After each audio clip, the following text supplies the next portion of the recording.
สวัสดีครับอาจารย์ครับผม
Hello and welcome to another Dharma meeting where we will discuss the Buddhist practices of charity, morality, and meditation.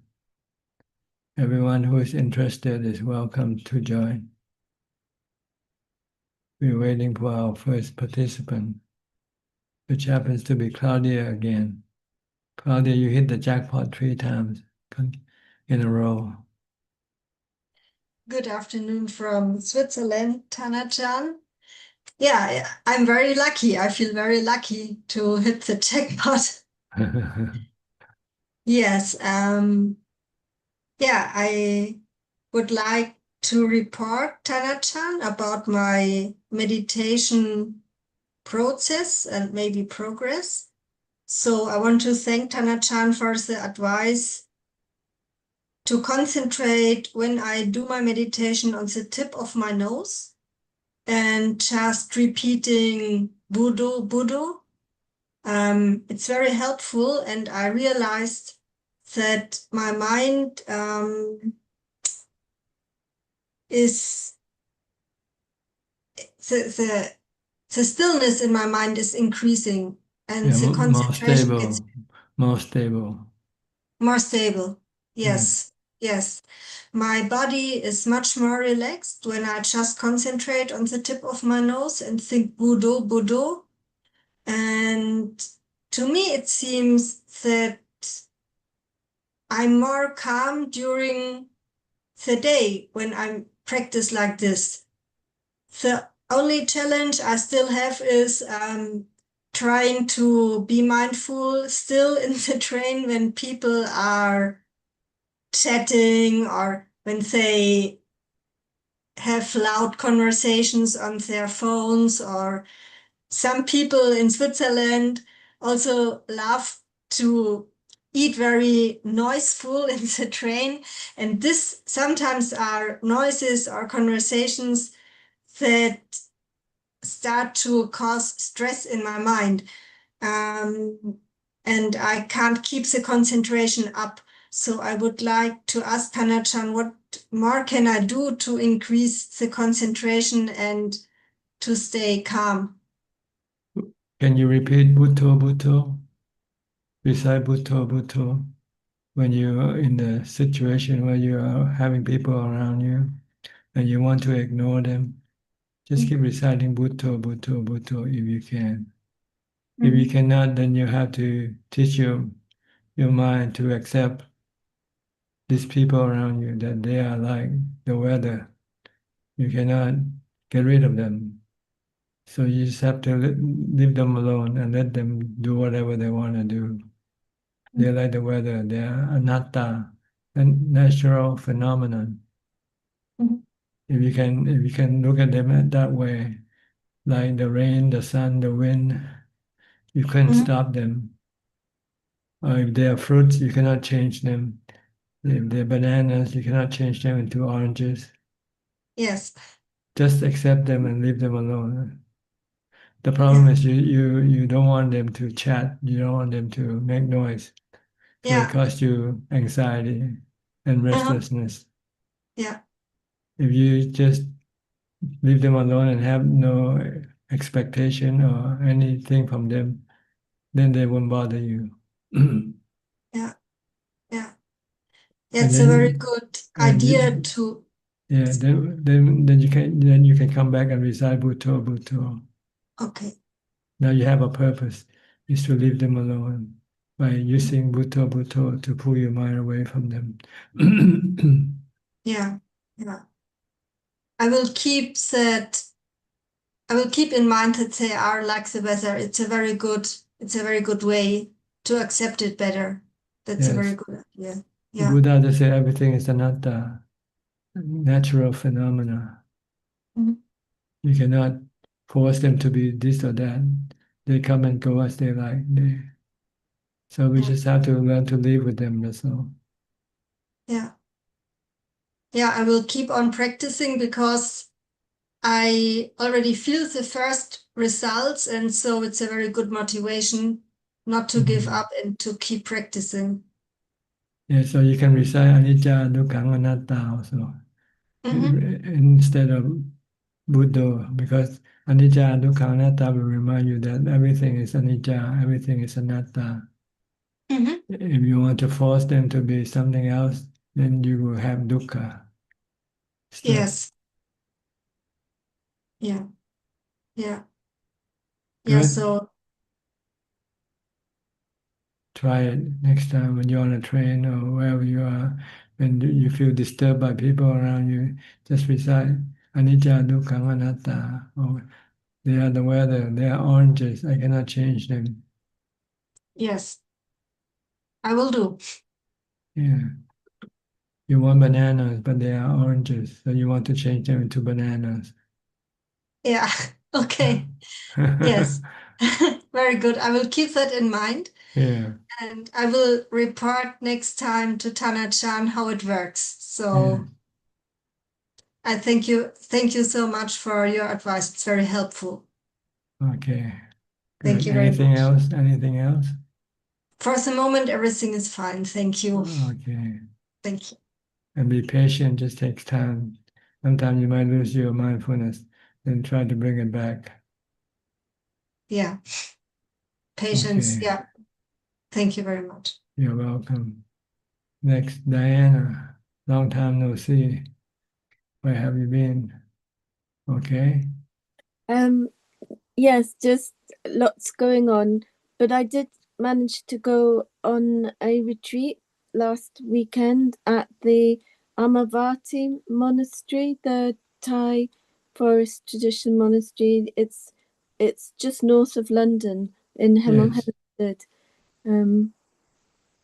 I think it was set up by Ajaan Chah. Sumeto, Ajaan Chai, Ajaan Yes, Sumeto. yes, yes. So that was good. I think it helped my mindfulness. I don't think I had great success with my meditation because I struggled with sitting for a few hours at a time. But I think it has made me feel like I want to try harder. So Is this a program retreat or just it is was it was a set. set up? Yeah, Okay, not yeah. just individual or what? There was I, about 60 people there. I see. And it was they have a retreat center, and it was a silent retreat run by an Ajahn Kalyano, but not the Australian one, an English one. Mhm. um Good. yeah, And you spend the time in the monastery all the yes, time. yes, and all sitting, walking, um meditation, and some Dharma Q&A, but mainly sitting and walking meditation. Mindfulness all the time. No Yeah, talking, no no chatting. talking. And that not very much chanting, only a tiny bit. Mhm. Um, but I like the chanting. You can do it mentally. Nobody knows. You're like, No, that's right. And I used a lot of mantra, the Bhutto Bhutto and the um, uh, Buddha Dharma Sangha, things like that, just because I did struggle with sitting. So I did use that to help me. Good. Did you find your mind becomes more peaceful? Yes, definitely. And I do feel more motivated to try harder at home now. Good. No better place than your home. You can practice all the time as you Yes, want. yes, But yes, sometimes you need of people to sort of help you with your practice. When you're alone, you tend to be lazy or yes, not uninspired. yes, But when you're around people and you see other people doing it, then you feel I should yeah, also be doing it. yeah, I did. I felt that, there was people that could sit for hours very comfortably, not moving, and I can't. So That's good. can do better. Yeah. Well, it always takes time. Just look at yourself as just a beginner, so you might have to take some time before you can be where they are now. Mm, mm, yes, yes. But nice to join. Thank you. No question tonight for you.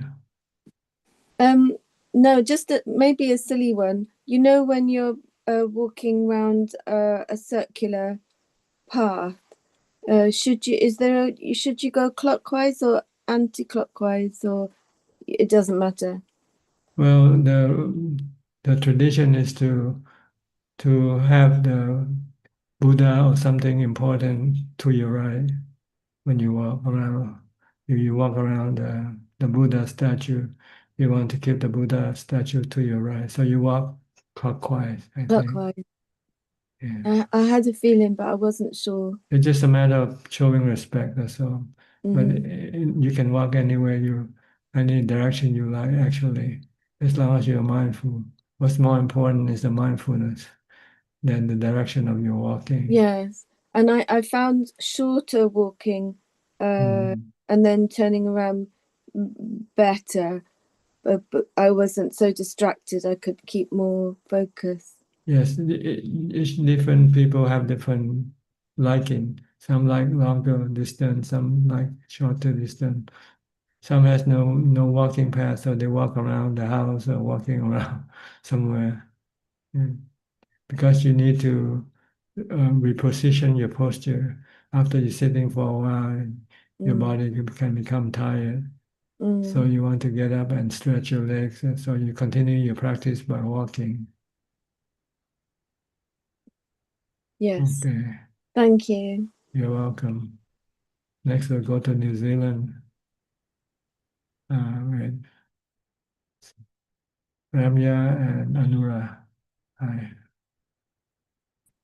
Early morning for you, huh? Yeah. For Right, Ajaan. Good evening. Can you hear us? Yeah. yes, perfectly. Yeah. Thank you, Ajaan. Yeah, it's very early, close to 1 o'clock. Yeah. Okay. Anything? Yes. I have a. May I ask a question if we have time? Not a very significant question, but could you please explain the importance of cultivating paramis during our daily practice, and what's the most important parami that we should focus on? In my understanding, is if you are focusing on such a parami, that's truthfulness, that should cover all our practice. Could you please explain, Ajahn? Yeah. Well, all the parameters are important. Yeah. You need all 10 of them in order to become self-enlightened.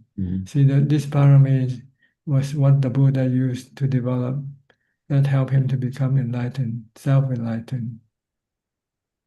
So actually this 10 parameters is not so important now when you have the Noble Eightfold Path as your guide. But if you still want to develop this 10 perfection, you can also do it in case you haven't able to finish your work in this lifetime, and in your next lifetime when there's no Buddhism around you, then you can rely on these 10 parameters that you have developed in this lifetime to be your driving force toward Nibbana. And so I arrange them according to the the step that you have to go through. So I would say first step is to develop metta or loving kindness. Mm-hmm. Because once you have loving kindness toward all beings, then the next step will be easier, which is dana, charity. Because if you love, you don't have any hate, or then it's easy for you to give, to help other people, to make other people happy. So you can do dana, the second perfection. Then this will lead to your third perfection, which is sila. Sila is not non-violent. If you love people, you have metta. If you give dana, you don't want to hurt other people. So it's natural for you to have the five precepts, to keep the five precepts easily. Yeah. Once you can keep the five precepts, then you can go to the fourth parami, which is abstaining from sensual pleasures, activities, which we call, I'm not sure what's the word in Pali. Okay, Nekamaparam. Nekama parami, yes. Yeah. Abstaining from indulging in sensual pleasure. So you just increase three more precepts from five, then you can increase three more. And the sixth is not eating after midday. The seven is not doing the entertainment. Yeah. And the eighth is not to sleep on a comfortable bed. So, and the third one of the five precepts, you switch from sexual misconduct to abstinence. So this will be easy for those who can already keep the five precepts. You just add another three. Yeah. Then once you can keep these 8 precepts, then you will have time to meditate, to develop mindfulness, to get to Ubekkha Barami. Once you have Ubekkha Barami, then you will be able to develop wisdom, Panya Barami. And this 6 parami that you have to develop has to rely on driving the remaining paramis. The first one is Atitan, which means resolution, or setting up a goal for yourself. What are you gonna do in this lifetime? So you say, I'm gonna develop all the paramis. So this is resolution or Atitan parami. And in order to be able to do what you set up to do, you need satya, you need truthfulness, you need honesty, you need to be honest with yourself, not setting up the resolution and not follow through. Once you set up your resolution and you have satya barami, then you will not be able to change your mind. You will have to do what you have resolved to do. And in order to be able to push through your resolution, you also need really exertion. You have to be diligent in developing this parami. And the last one, you need kanti parami. Kanti means patience or endurance. Being able to go through all the difficulties that you might have to face when you have to develop this parami, not giving up easily. So this is how I arrange all the paramis into this order. You have actually 2 sets of paramis. The paramis that you have to develop the first 6 one. Yeah. And the other 4 is the one that you need to use to have to drive to develop your parami. Okay. Is this clear enough to you? Yeah, that's very good logical explanation, Tanha. Thank you very much. It's very clear now. All the doubts disappeared. Yeah. Oh, I Okay. understand. Yeah. Thank So you. you have to start with resolution, atitana. Yeah. From now on, I'm gonna do nothing else but develop paramis. Yeah. And you have to have satya. Sure. Yeah. You have to be truthful to yourself. Once you make a promise to yourself, you cannot break the promise. Mhm. And then you have to be diligent, Yeah. and you have to be patient, or be able to go through the hardship and Yeah. enduring. Mm. Okay, then you Yeah. can start using metta to everybody that you meet. Be nice, be kind. Even though if they're not good to you, not nice to you, you forgive them for what they might do wrong to you. Mm. And if you have something to share or give, then you give away. You only keep what you need, Mm. and you abstain from hurting other people by keeping the precept. Yeah. Then you go into meditation retreat, like Diana did, and Mm. abstaining from sexual, Mm. sensual pleasure activity, and concentrate on developing ubekkha through meditation to jhana.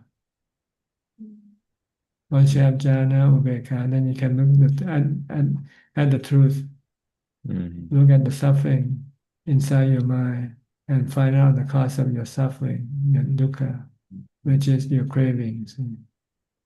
Yeah. Yeah. And once you can get rid of all your cravings, then you have attained to nibbana Mm. by yourself without having to have the Buddha or anybody to teach you. In case when you're born during the time when there's no Buddhism, no Mhm. Buddha, Dhamma, or Sangha to guide or teach you, then you will have to rely on these 10 paramis that you have developed, like the Buddha did, like all the Bodhisattva. See? Mm. But for us, we are fortunate. We don't need to develop this 10 paramis. But actually, it's part of it, part of them. But we know exactly what we have to do. Just Yeah. develop dana, sila, and bhavana. Yeah. Yeah. Still the same. You still need to develop 10 paramis, but Yeah. in a Yeah. different, yeah. Pathway. Yeah. But it's still the same thing. You still have to set up resolution. Mm. I'm going to practice meditation. I'm going to keep the precept. I'm gonna give away things if I don't need them. Mm. I only keep what I need. Yeah. So, So actually, they are the same thing, really. The 10 yeah. paramis and the Noble Eightfold Path. Mm. Mm. Yes, that makes it. Yeah. Okay. Understand. Yeah. Thank you, Tangaja. It's a very, very good explanation. Okay, Very you're logical. welcome. Thank you. Thank you, Ajahn. Thank you. Next, we'll go to Professor Ken. Hi, Professor. How you doing? Good afternoon, Ajaan. Fine, thank you. Any question? No question, just to say that the last few days I've been helping Claudia again with some corrections to the German translation of Beyond Birth. Yes. So that's quite advanced now. I think we're up to about page 270. Oh, really? Good. So it's coming along, and I find it quite useful as a practice as well, because you have to focus not only on the language but on the meaning of the teaching. It's Yeah, very, that's right. I found it very helpful from that perspective too. So I'm grateful to Ajaan for the book and Claudia for all the work on the translation. Yes, it will be quite useful for the German speaking people to be able to read. Very much, yeah. Good, but you shouldn't spend too much time on this work. You should spend more time on your meditation if you can. Yeah, I know that, but this, the way it works is Claudia is doing a few chapters at a time, and then Yeah. I do the correction. So there's quite long gaps in between. So Mhm. the, That's what's more important is your meditation yeah, than your translation. The translation might help you to understand some of the Dhamma aspect, but you still need to practice yeah, of course. to apply what you have understood from your translation. Yeah. So that's where we are. Okay. You should practice meditation and contemplation after you come out of meditation. Yes, all the time, and it's a good time right now because it's the semester break for quite a long time. So Yes. Just try to look at everything as the anicca, dukkha, anatta. Everything can hurt you sooner or later if you go after them, if you have them in your possession, because they are temporary. They can leave you anytime. When they leave you, then it will make you feel sad. And they are not under your control. You cannot tell them to be with you, stay with you all the time. So better not to rely on anything to make you happy.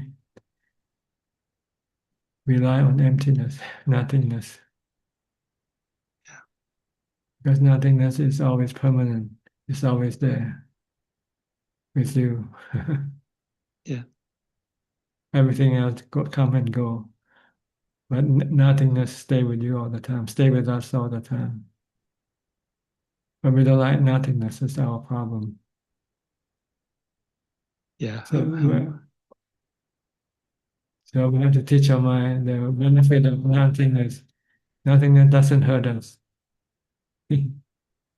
Yeah, I've been working in that for many years. I don't own much anymore. I don't own a car or a house. I don't have a spouse any longer, and Yeah, just have the basic necessity of winding down the amount of work I do. So it's going that way. what you need is peace and calm from meditation, from letting go, from stopping your cravings. Yeah. Okay. Okay, thank you, Ajaan. Thank you very Okay. much. Go to Mahesh. Mahesh has been away for a while. From California. Good evening, Tanajan. Yes. Um, so, like about 4 months back, I went to a meditation retreat for a couple of weeks. That was in Burmese tradition. And I found that the same lack of concentration and all continued in the retreat as well, even though I meditated for like, let's say, 10 hours a day, repeating Buddha in other times and focusing on the breath. The mind didn't stay longer than 30 seconds on the object. Mind was always running away. During the retreat, I asked the teacher, and I think I heard this from some other teacher as well. She said it's mainly because I'm not able to experience the emotions inside me. I'm kind of emotionally shut off and I'm not able to experience the emotions inside me. And whenever there are repeated thoughts, there is an emotion underneath and I'm not able to experience that. And that's the reason for my lack of progress. So after the retreat, I I've like this is 4 months back, and after the retreat, I'm finding myself more attracted to worldly things and running after something worldly, and then I realize I'm wasting time on this, and I use willpower to cut off and then come back to um, just Dhamma things. But then again I get caught up in something exciting and I'm researching about that, or like I'm like totally into it, and then again I bring myself back. This happened like 5 times or so. And as a result, I'm not meditating much. Also, I'm doing it like maybe like earlier it used to be like twice daily, and I was like even I did like 8 precepts for a while, for like a few months. But then now it's becoming more like I'm more attached to worldly things, getting excited about them, and pulling myself back. So that's the situation I'm in.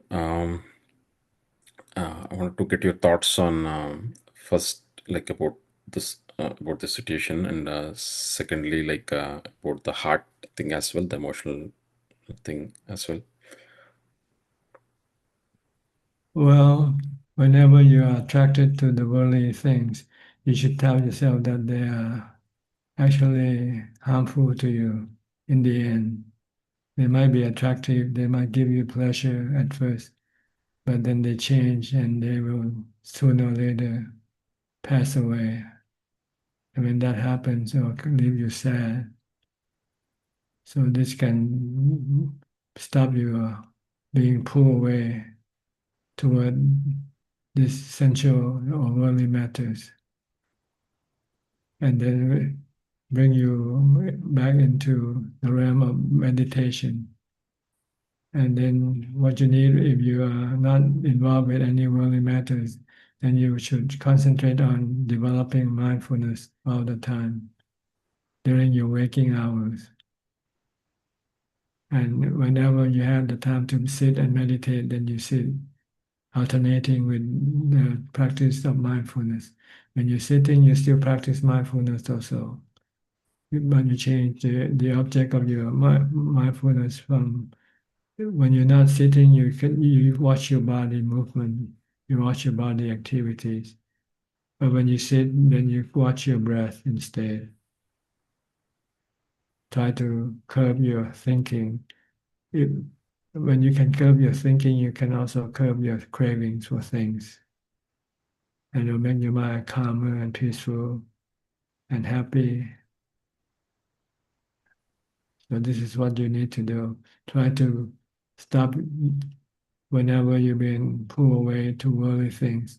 Tell yourself that they are harmful to you later on when they change or when they pass away. And then once you can stop yourself from going to worldly matters, then you will then have the time to do meditation practices.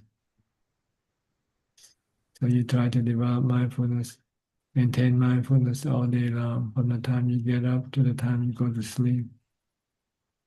Don't let your mind wandering around aimlessly. If you have to think only what you need to think. If you don't have to think, if you want to think, then you have to stop it. Maybe you can use mantra, Bhutto, Bhutto, Bhutto. Or keep watching what you're doing at the moment. If you're eating, just focus on your eating. If you're walking, just focus on your walking. So a couple of things there. One thing is, so intellectually, I understand that worldly things are waste of time, and I was away from those earlier, and I was practicing meditation and all.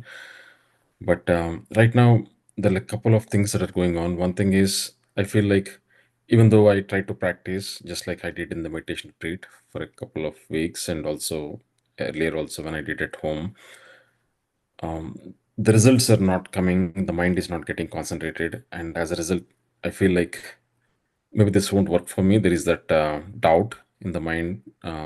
So I feel like even the worldly things are useless, at least I'm having some fun in the when doing the worldly things. This anyway, that is one doubt like that, right?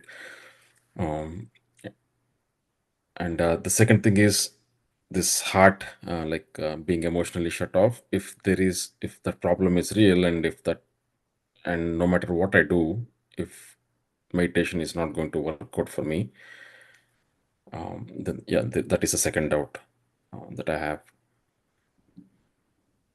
Well, then you just have to do what you want to do, I guess, and pay the consequence later on.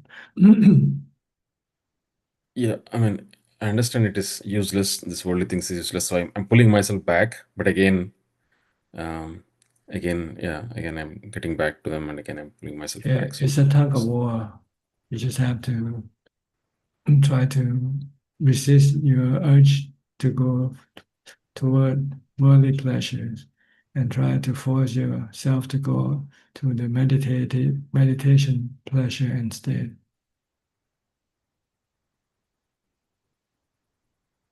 And you can use the Buddha as an example and all the noble disciples. They were like us before. They also live in this world and attracted to worldly matters. But after they see that worldly matter, worldly pleasure doesn't give them permanent pleasure, it can only give them temporarily pleasure, and can then cause a lot of suffering afterwards when they're no longer around. So you just have to keep reminding yourself this and try to force yourself to practice mindfulness as much as possible first. If you cannot sit and meditate, at least try to be mindful all day long. Okay. And on the heart emotional thing, any thoughts on that? Do you think that Oh, will be a problem? these are things you don't need to worry about right now. You just have to worry about your direction of your mind, which direction it is going toward worldly matters or going toward the spiritual matters. Okay. This emotion and thought, they come and go. They are anicca, dukkha, anatta. You cannot control them. Right now, without mindfulness and meditation, you cannot keep them in check. So just don't try to tackle them right now. Don't worry. So even if I'm not able to experience my emotions, uh, as long as I practice mindfulness, Yes, that is not a then problem. right. That's right. If you have mindfulness, then emotion and thoughts won't come up. They only come up when you don't have mindfulness. So if they come up and disturb you, then you use mantra, Bhutto, Bhutto. After a while, then they will disappear. So for me, the emotions don't disturb me, but what that other teacher told me was that because I'm not able to experience my emotions, there is a lot of emotion like suffering inside me, and I'm not able to experience that, and because of that, I'm spiritually blocked, kind of. That's what they mentioned. I'm not sure what they mean you're not experiencing them. So When you know that they're there, you're experiencing them already. yeah, what she mentioned was that there is a lot of suffering inside me, and I'm not able That to feel it in the that's, heart, like I'm not able to experience those emotions. I don't think so. I think you can feel it when things happen inside yourself. Mm. It's not you don't want to experience emotion. You want to get rid of them. You want to stay away from them by using mindfulness to keep yourself away because they're like fire. Even good emotion can turn into bad emotion eventually. So when you cling on to good emotion and when they change to bad emotion, then you're stuck with bad emotion. So try not to indulge in any emotion. Let them come and go. Like the sound you hear. When you hear something, just hear and let it be. Don't try to indulge with the sound that you hear. Okay. Because whenever we indulge, we'll have craving. And when we have craving, we will get suffering. Mm. Yeah. So all the unprocessed emotions, as per what she said, was like they're inside me, blocked. Don't pay attention to them, that's all. Oh, Just look at them as being natural phenomena. Then anicca, dukkha, anatta. They are dukkha. They can all hurt you. So don't play with them. Don't indulge with them. Don't have anything to do with them. Leave them alone. okay. All right. Yeah. Thank you, Dhanacharya. Okay. Next, go to Indonesia with Nining. Yeah, Ajahn, I really want to go to spiritual matters. Okay, good. Yeah, because but as Ajahn ever said that what makes us evil because we cannot stand of suffering. That's why I try so hard to take good care of my mind, Ajahn. I maintain my mindfulness, and because if I don't have that equanimity, I'm afraid that that the worst case that happened, I don't have any courage to fight against the evil, and I can break the precept, Ajahn. You shouldn't worry about this thing when it doesn't happen yet. Worry about it when it comes up, and try to deal with them with mindfulness and wisdom. Yeah, that's why I try so hard, and I keep on practicing. And then my question is, if I try to comfort my mother when she get the operation, it just give her, say nice words to her, or I should say that, Mom, because this is the consequences of the AIDS, like that, Ajahn. Well, you have to find out first what she likes to hear. See? Don't say something that she doesn't like to hear. Oh yeah, I see. When you give somebody a gift, you want to first know whether this gift is appreciated or not, right? Yeah. So you have to find out first whether what they like, the people that you give the gift to. They like the truth or they like encouragement. Some people like the truth, say, "Oh, it's your karma, it's the ninja, you're gonna die anyway." And so it's better to let go. Don't be attached to your body. But Yeah. if they are not that type, they are more or less still live in delusion and hope that the body will then regain their health and continue to live longer. Then you will have to give that kind of encouragement. I see. When stay in the hospital with my mother, my mom know that I listening to Ajahn Dhamma talk every day, because it makes me calm and peace. And I have already passed the test, Ajahn. But I don't know the future test will be. But the future test is with your mother. Can you still remain calm and peaceful, whatever happens to her? Yeah, that's why. That's why I'm very hard on practicing, and I do sitting meditation in the hospital, and my mother know that I become more calm by listening to the Dhamma talk and also practice the meditation, and she support me so much. You have to contemplate on anicca on her body, on your mother's body. Her body is anicca, is subjected to aging, sickness, and death. Yeah, my mom is actually my tools for contemplation.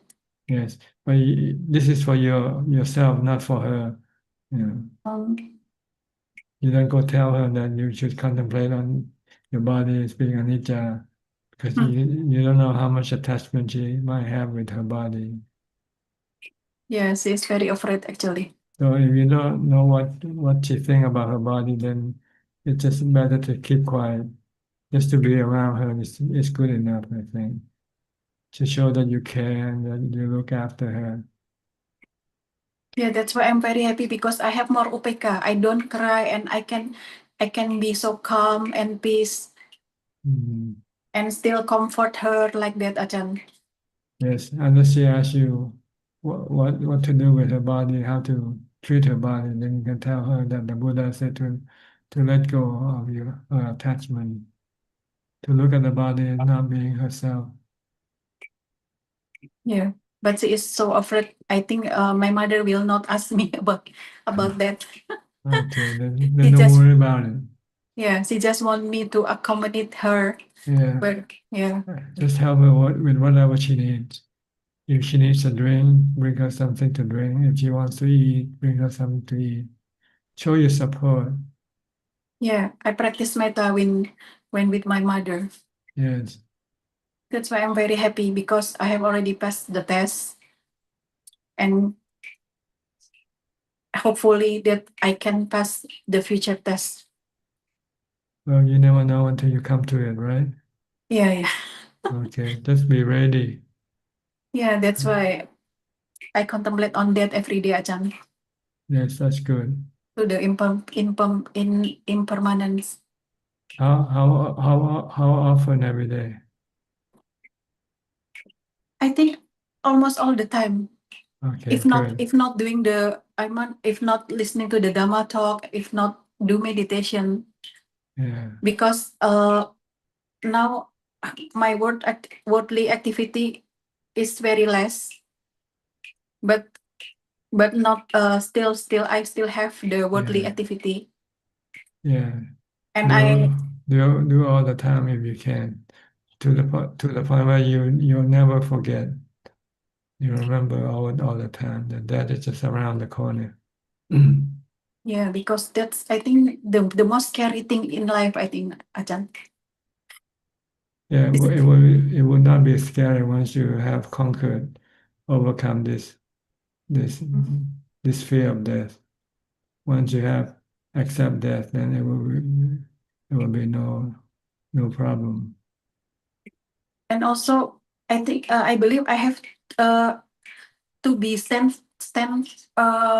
for pain. Is it correct, Ajahn?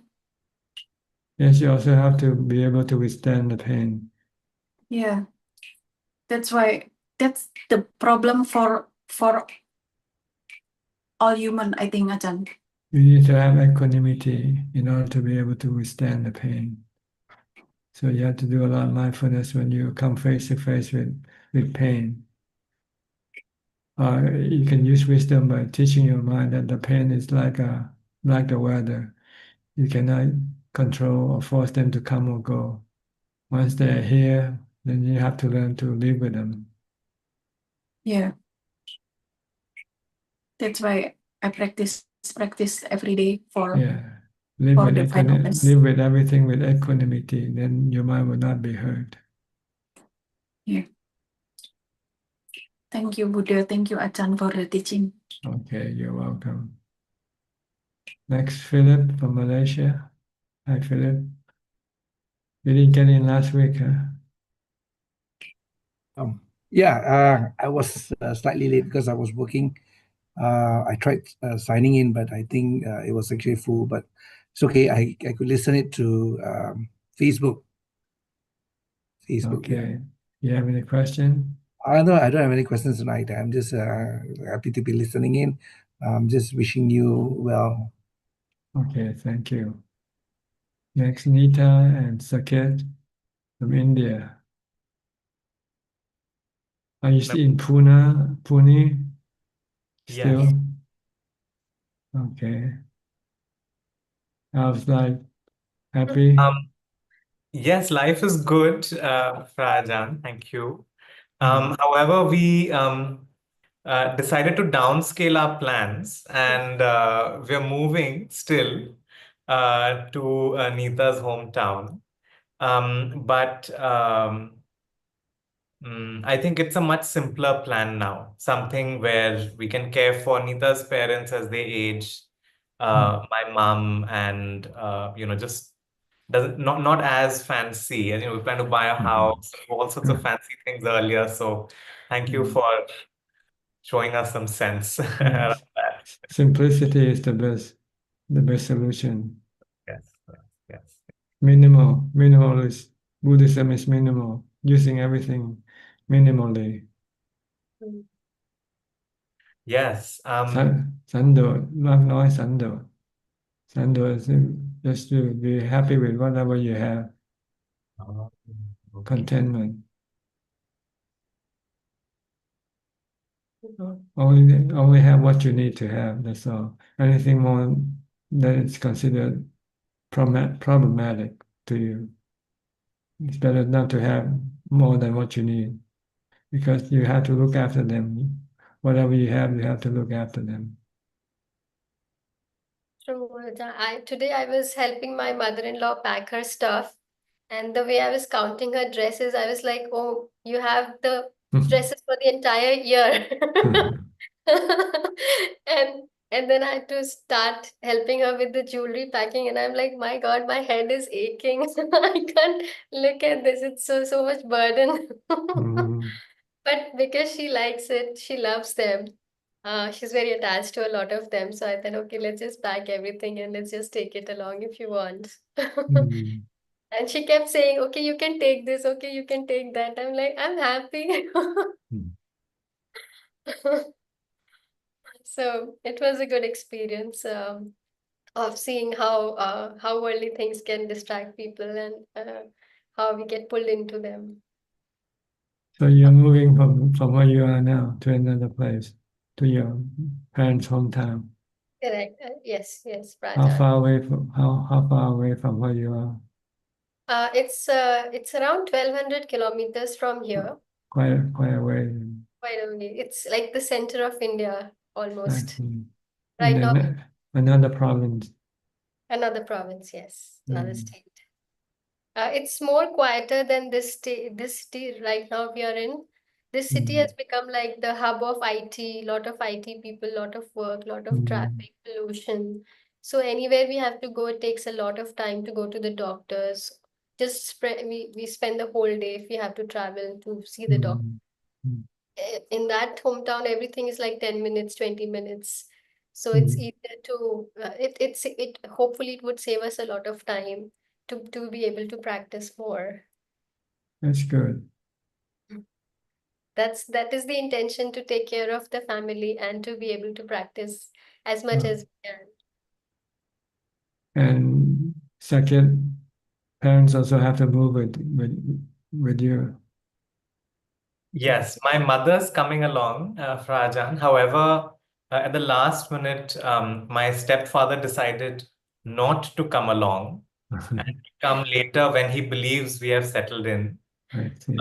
which tested my equanimity and, Hunting. yeah. But so some of us are moving, one of us is staying back, and there is friction and upsettedness and all of that around it. Yeah, you cannot force things, cannot Cannot. force people. Yes, They are like the weather, yes, cannot Raja. change them. Their oranges don't change into bananas. Yes, actually, Frajan, I'm trying to process this because what I see is that I have this family member who, said, no, I don't want to come. And, they're old, they're going to be all by themselves, but they're saying, no, we will do it all by ourselves. And at the same time, they're feeling, oh, everybody is going. And I think they're going on making their life messy. And um, it's, in my mind, sometimes I feel like, well, they're getting what they deserve. But I'm thinking, what is a good Dhamma way to respond to this? Like, I can see somebody is going on, making them into, they're very adamant, they're making their life worse and worse, and they're not any suggestions. How to work with this? Because I don't want to wish them ill, for example, but I'm just trying to figure out how to deal with this. Maybe they're right and you're wrong. Why don't you look at it that way? Yes. Leave them alone. If they don't want to come, you just invite them. And if they don't want to come, then that's it. Some people find moving more difficult than staying, but they prefer to stay than move. So you have to leave it up to them, really. We have also noticed, Rajan, that uh, they are also trying to create hindrances in our going. Because they don't want you to go, see, and you want them to go. So you're creating hindrance for them either. That's why you should not impose your will on other people. Mm. You can give them the invitation, but whether they take it up or not, then it's up to them. Mm. Because if you don't give them the invitation, they might think, oh, you're ignoring them. You don't. So you give them the invitation for them, give them a choice whether to come or not to come. But you shouldn't force them to come. Say, oh, you should come, you should come. People usually don't like to be forced to do something, especially something they're still doubtful whether it's good for them or not.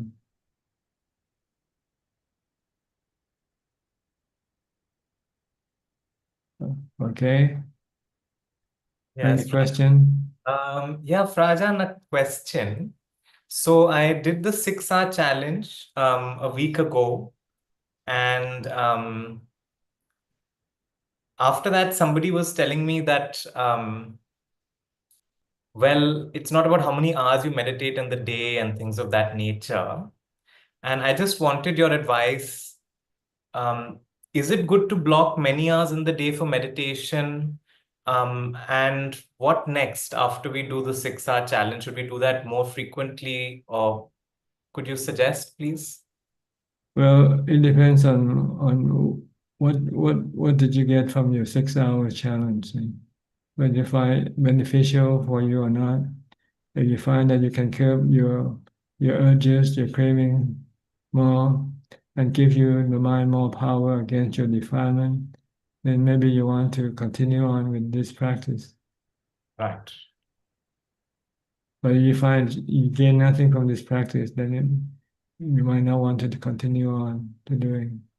Maybe it's not your cup of tea. So it depends on whether you can get the benefit from this practice or not. The goal is to stop your restlessness, really. Normally, we're restless. We can stay put. We have to do this, do that, sitting here. After a while, we have to get up and go do something else. And after doing something else, you want to come back and sit again. Yes.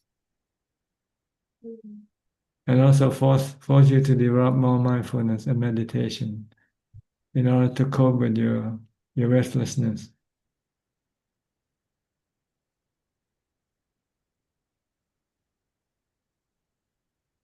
Yeah, no, certainly. In fact, I felt that I used to have a lot of difficulty with anapana meditation, but this helped me really sit and work with that for a good amount of time, and it helped clear that up. And I can feel much more progress on that area now as a result of that. If that's the case, then you want to continue on doing maybe more, increase your practice, your challenge into maybe twice a week or 3 times a week. Certainly. Yes, yes. Until you find no longer useful anymore. And then you might have to use something else to to push you forward. Right. Because these are like tools that can push you from one step to the next. Maybe the next step you might have to use some other challenge. Instead of sitting for 6 hours, you sit and not move at all. Not getting up, just sit in meditation for 1 hour, for 2 hours, for 3 hours, or whatever you want to set up the challenge is up to you. Then you're moving up the next level of practice. And then you need to have stronger mindfulness in order to be able to keep your body still for many hours.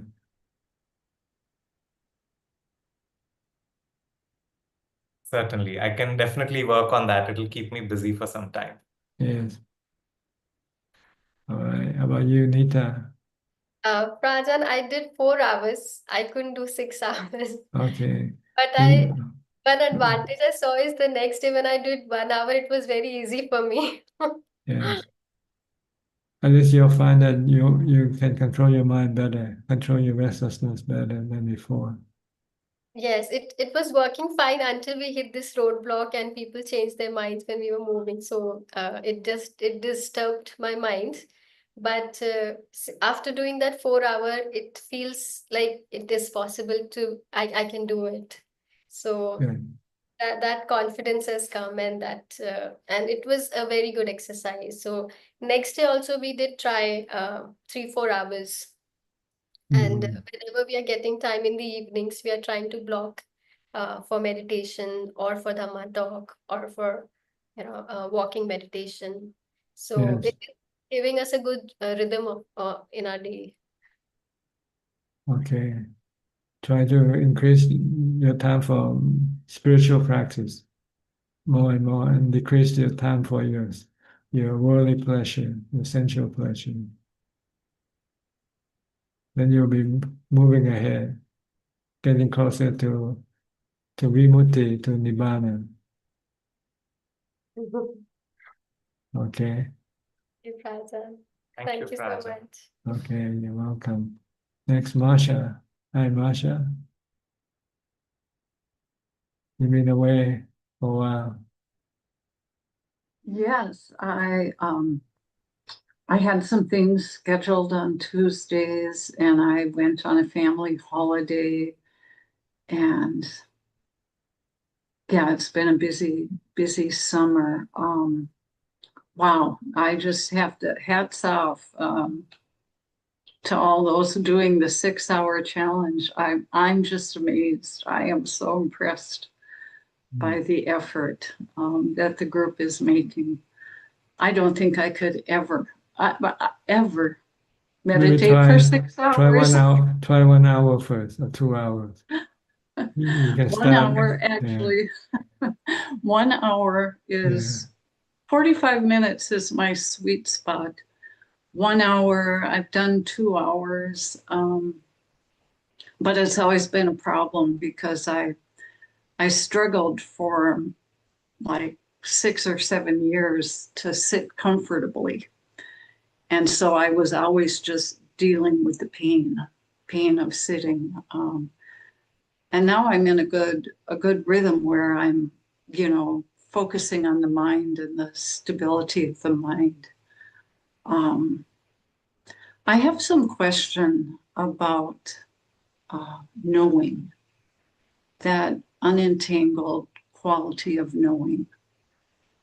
And a lot of times, because I'm by myself a lot, I can see how my moods are shifting like the weather, where sometimes I'll just feel the energy coming or the energy leaving, the mind brightening, or the like little bit of depression or lack of energy or motivation settling in. And all of those things are it's just the defilements coming and going. And I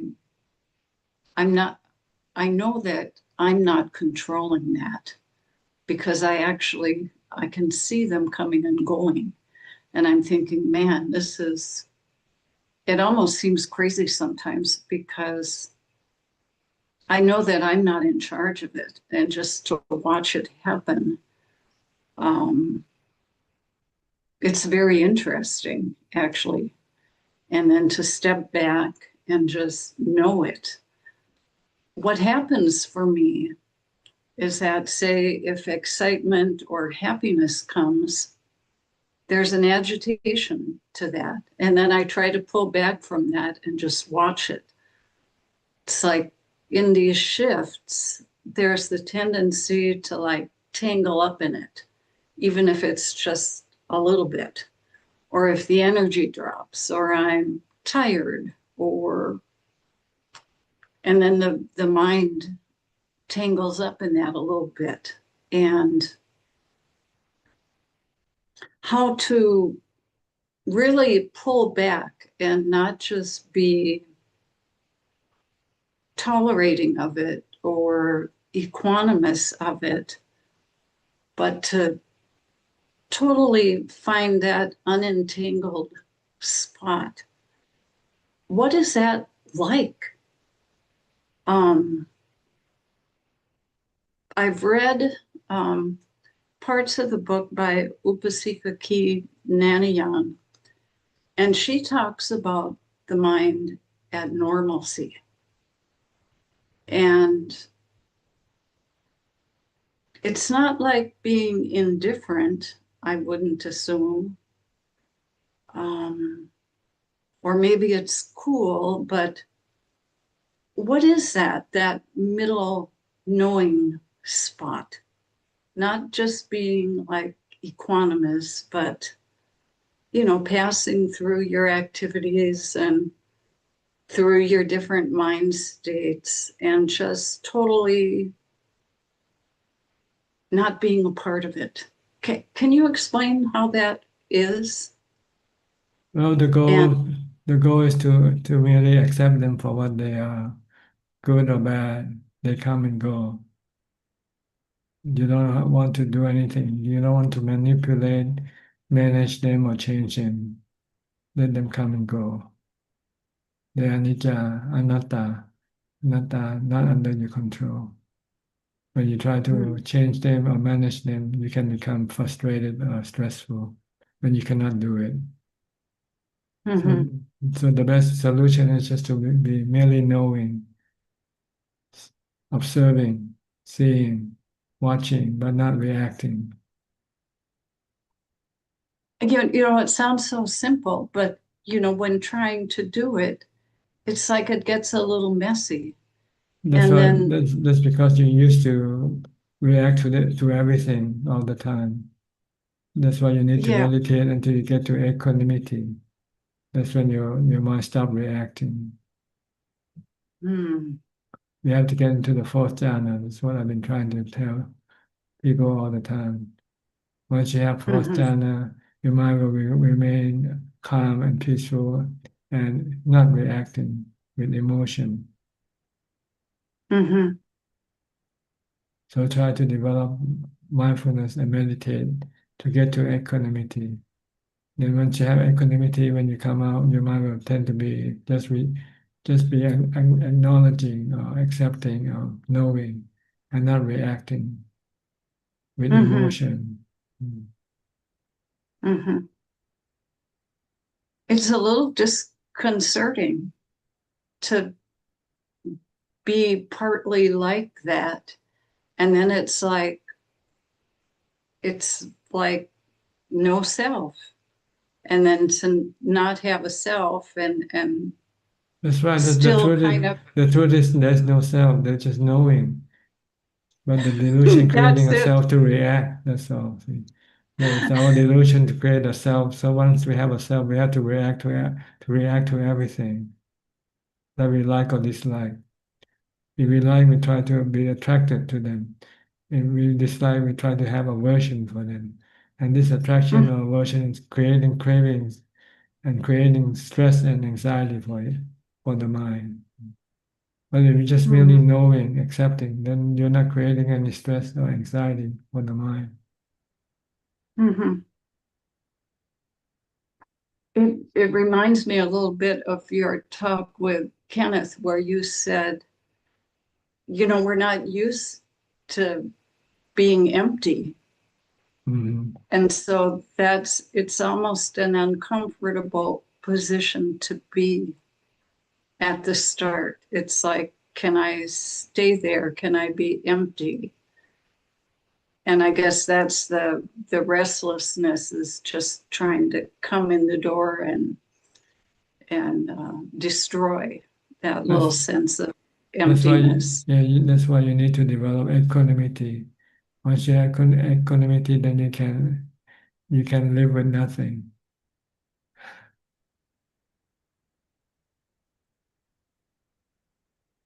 I think I'm sort of. Without equanimity, you might tend to have craving for things. That's what we used to do. We cannot live without anything. We have to have something to see, something to hear, something to read, something to eat, something to nibble, something to drink to keep us happy. See? Sometimes I feel like a lot of those things I will do simply by force of habit. Yes, it's and then partly there's force of habit. another part is just watching, and I'll be watching myself doing all these silly things that we're not supposed to sometimes do according to this practice. And still I'm watching.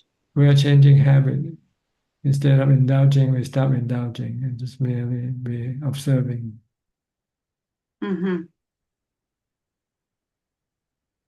So you need to practice a lot of meditation to get to the equanimity. Once you have equanimity, you will know how to deal with everything in a way that will cause you no stress or anxiety.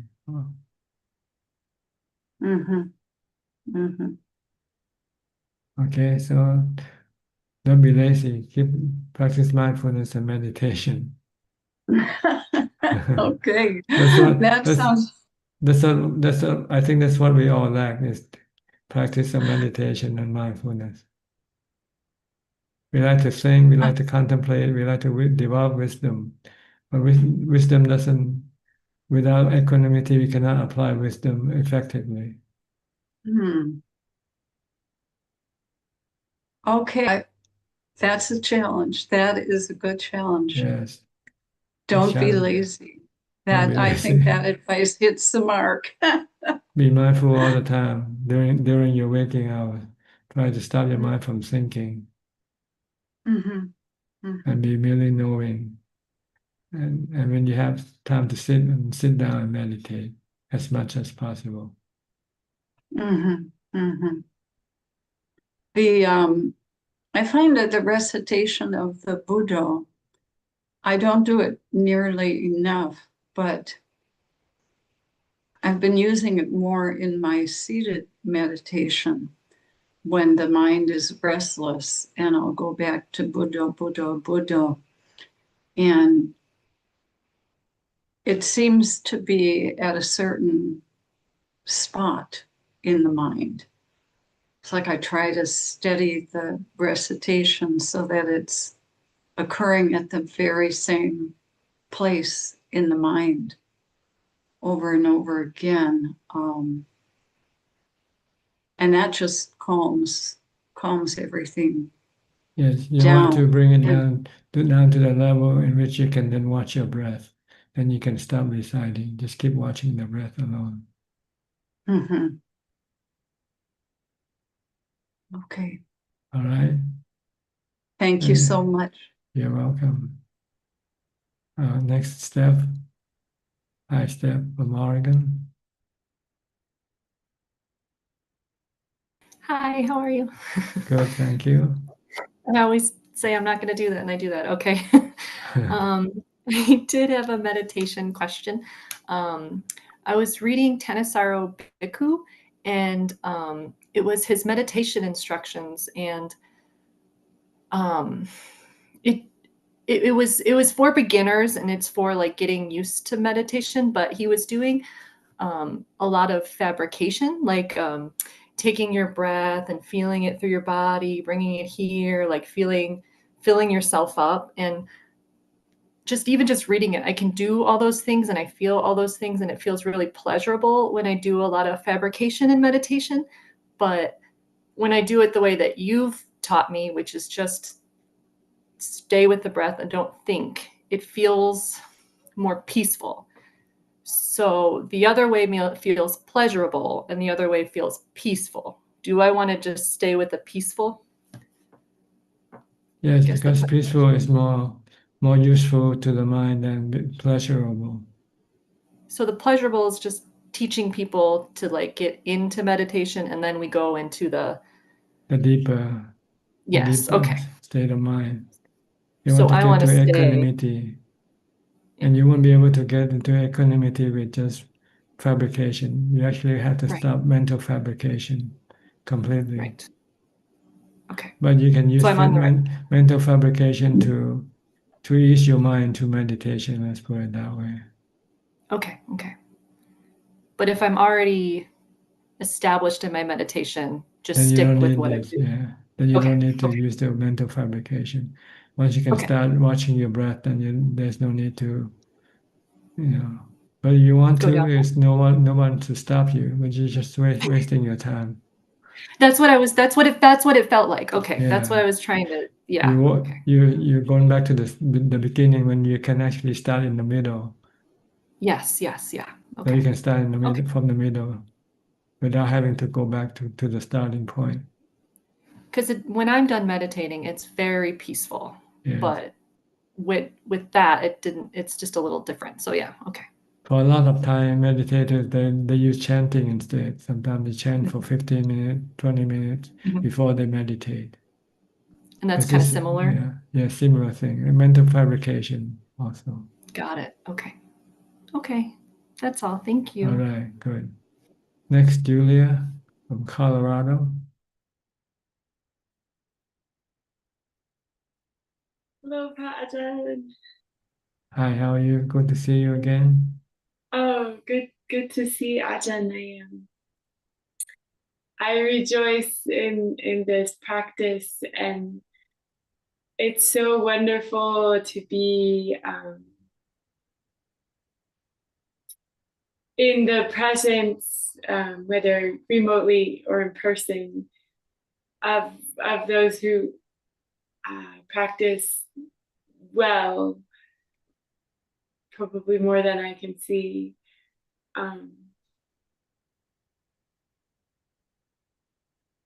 It still makes a big difference.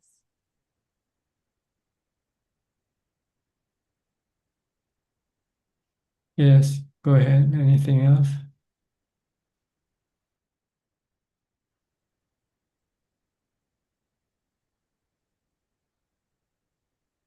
Do you want to say something else, Julia? Or you want me to say something? I'm not sure which. Um,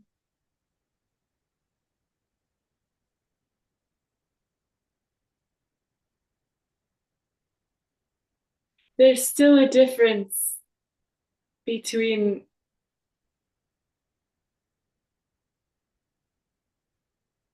on retreat and off retreat, and in the presence of the Sangha and Ajahn, and alone. Yes, sometimes when you're alone, it's harder to discipline yourself. But when you're with other people, it's easier because you have to do what other people is doing. So you're more or less forced to do what you not maybe not want to do if you're alone. That means you're not strong enough yet. Your discipline is not strong enough yet to do self retreat meditation. You still need group meditation to pull you along, to get you going. But once you can practice alone, then you don't need group meditation anymore.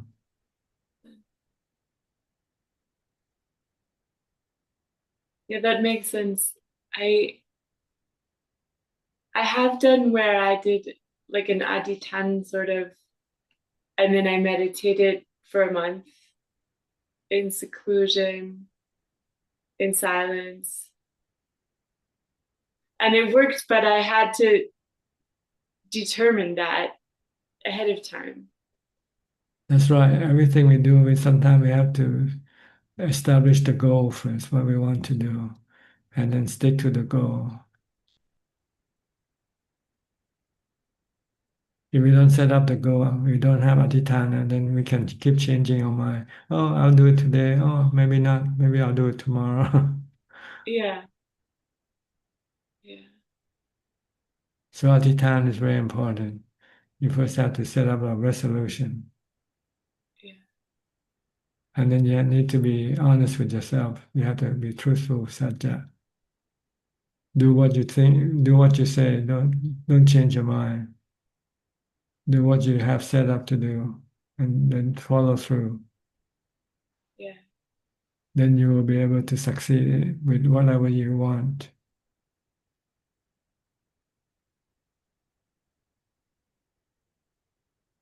It's very helpful the way Ajahn explained the parami. Parami.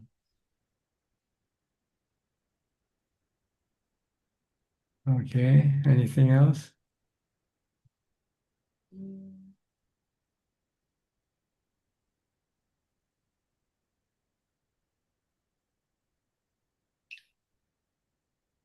No. Things are fine. Okay. If we have time later on, you can ask again if you want. Okay. I have quite a few people waiting in line, and so we have to manage the time. Okay, next Gary from Singapore.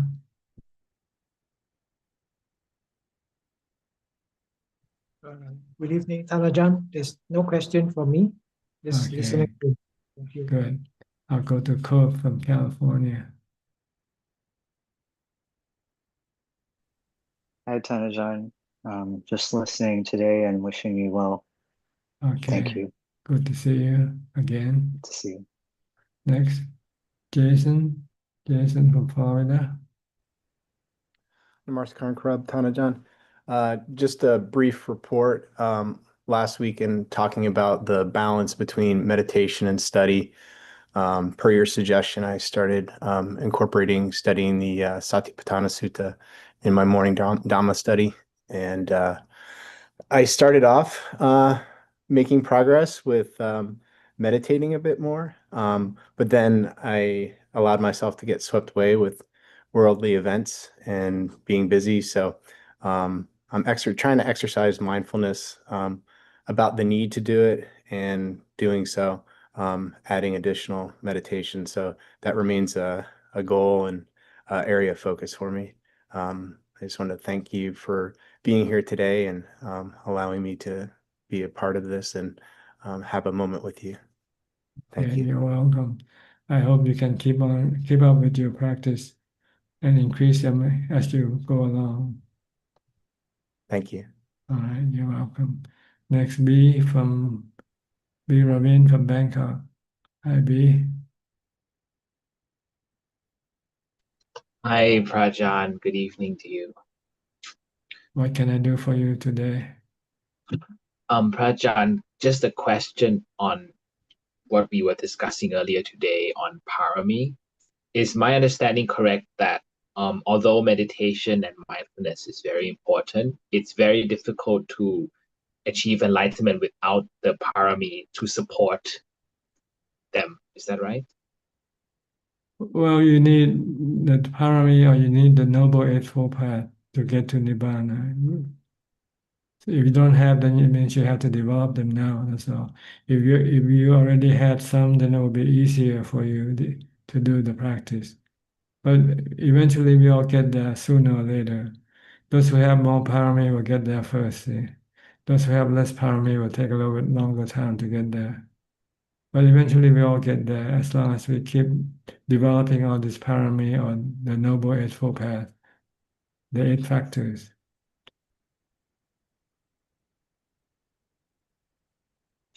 And the 4 Brahma Viharas also help to support as well.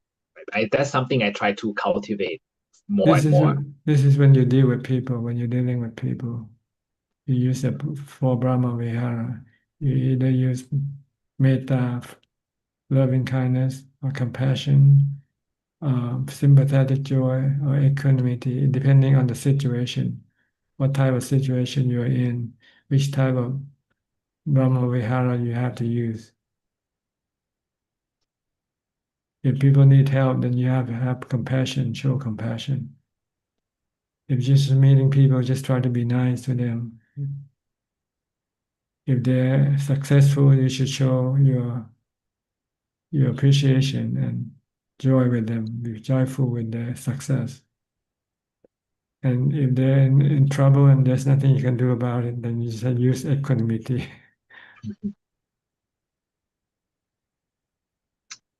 Don't feel sad or feel bad that you cannot do anything to help. Sometimes you're just not able to. The last one is the most difficult for me. Sometimes I want to help someone, it's beyond my capacity to do so. I feel a bit despondent. I wish I could. Then you just throw it to the consequence of the karma. You say, this is the consequence of the karma. So they have to pay the consequence of the bad karma or good karma, whatever. So being equanimous will not make people mistake us for being ignorant, right? Because it's not a negative thing, right? It's beyond our control. Being equanimous actually means being contented. Be happy with whatever you have. You don't need anything anymore. You don't have to react to anything. But you can still react intellectually or intelligently. React with mindfulness. React with the Brahma Vihara. or you don't react with emotion. People say something bad to you, you don't get angry at them.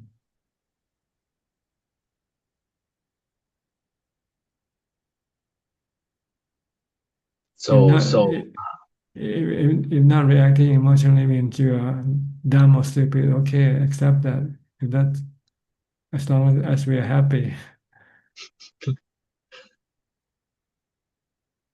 We don't want to be smart and get angry and let them get angry. They don't know that when they get angry, they're hurting themselves, not the person that you anger with, you have anger with.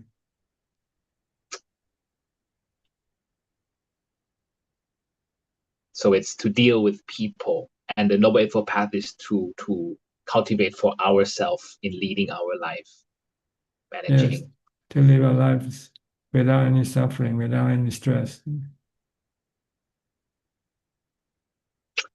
Prajan, if I may ask on one of the factors of the Noble Eightfold Path, the one on right livelihood, I understand that there are a few jobs that the Buddha discouraged to do. This is just simply to protect us from breaking the precepts. Is that right? Well, generally speaking, it's for us to not to hurt or harm other living beings. See, when we do some livelihood, like if we're selling fishing equipment, we are supporting the killing of fishes. Yeah. We don't want to do that. If we're selling poison to kill some insects or something, this is not good livelihood because you are supporting people to do the killing. See? Or even selling alcohol, this is not good because you're encouraging people to get drunk. And when they get drunk, they can hurt or harm other people. So these are the livelihood you don't want to have.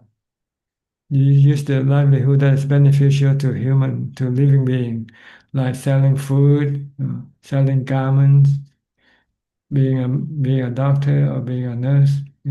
These are good livelihood because it's beneficial to other living beings, not harmful to other living beings.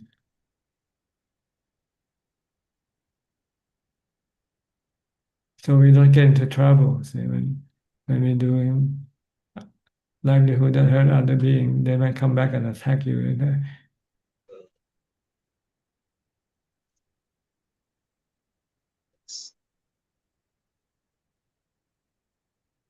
Okay. Yes, Prajan. Understood. Actually, that's all my questions. I just wanted to say that I will be in Pattaya this weekend, so I will be attending one of your Dharma talks at the Kuti. So I'm looking forward to seeing Good. you. I'll see you then. Thank you, Prajan. You're welcome.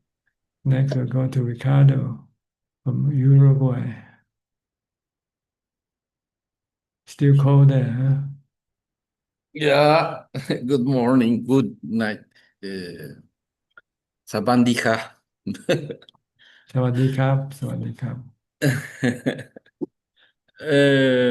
Tanha-chan, I'd like to thank you for all the teachings you give us every day.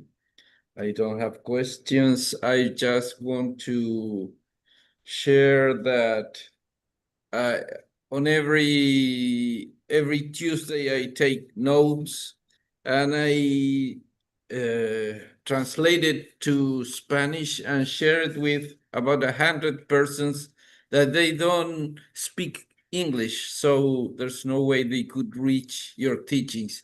That I think they are very precious. Here I have a guy that follows you too, and he's always here to know your teachings also. So, and the last thing is that persons like me that sometimes it's hard to meditate alone.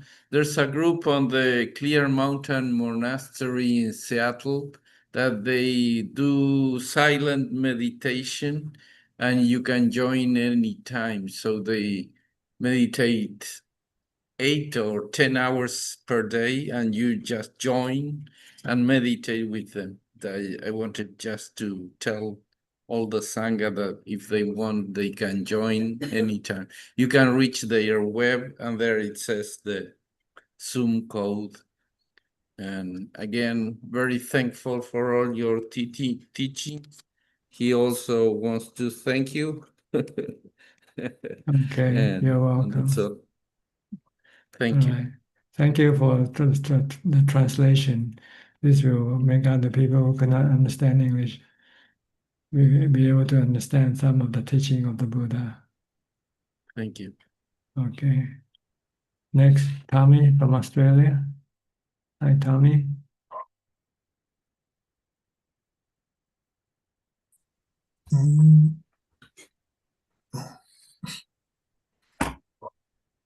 Namaskar, Kap. Yes, go ahead. What was that? Go ahead, whatever you want to say. Oh, I wanted to ask about the Chittanupassana, contemplation of the mind. The mind keeps changing, see. Sometimes the mind can be happy, sometimes the mind can be sad, sometimes it can be depressed, sometimes it can be stressful. So this keep changing. You have to accept them for what they are, just like the feelings or the body. They are anicca, anatta, not under anybody's control. They become what they are due to other condition them to change. You cannot always control them. Sometimes you can, sometimes you cannot. So when you cannot control them, then you just let them be. Sometimes you're depressed and you don't know how to get rid of this feeling of depression. And you just have to let it expire eventually by not reacting to them. Okay. And when the minds become happy, don't be attached to this happiness either. Because after a while, this happiness will also expire and disappear and change into something else. So it's like, yeah, so just the best way to deal with them is with equanimity, just merely knowing they come and go. Know that they're bad, know that they're good, and there's nothing you can do anything about it at the moment. so it's like the. Yeah, go ahead. I'm sorry. Keep talking. Right, there's a bit of a lag. I don't mean to talk over you. There's so it's like the feeling section. Yes, like feeling, like body. Body keep changing also. Getting older every day, getting sicker, and eventually you'll stop breathing.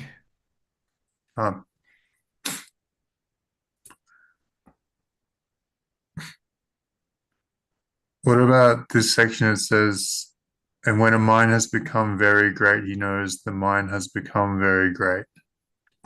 Right, you attain different levels. You become a sotapanna, you become arahant, so the mind can develop to the highest level. Vimutti, jnana dassana, knowing that you have finally get rid of all your suffering. Vimutti, free from suffering. Just know, no need to celebrate, no need to go tell people that you have finally reached Nibbana. Just keep it to yourself. People who actually get to Nibbana, you actually don't go tell people, spread the news, What about Lungta? This is for the purpose of teaching, yes, but not for the purpose of just, spread the news. I have finally graduated, celebrate, this, you don't do that. But eventually, if somebody asks, "Have you graduated?" Yeah, I graduated with MA, with MA or MBA or whatever. Yeah. But if there's no reason to speak, then you generally don't speak about this thing. You keep it to yourself. Can only Arahant brag without attachment? Well, they don't have attachment. They don't brag out of attachment. They brag. They only say the truth when the time needs to when the time needs to require him to speak, then he speaks. What about with the other Arahant friends? They're just comparing notes? Excuse me, I'm disturbed with the noise of the dog, so I cannot hear you. Just wait a few seconds.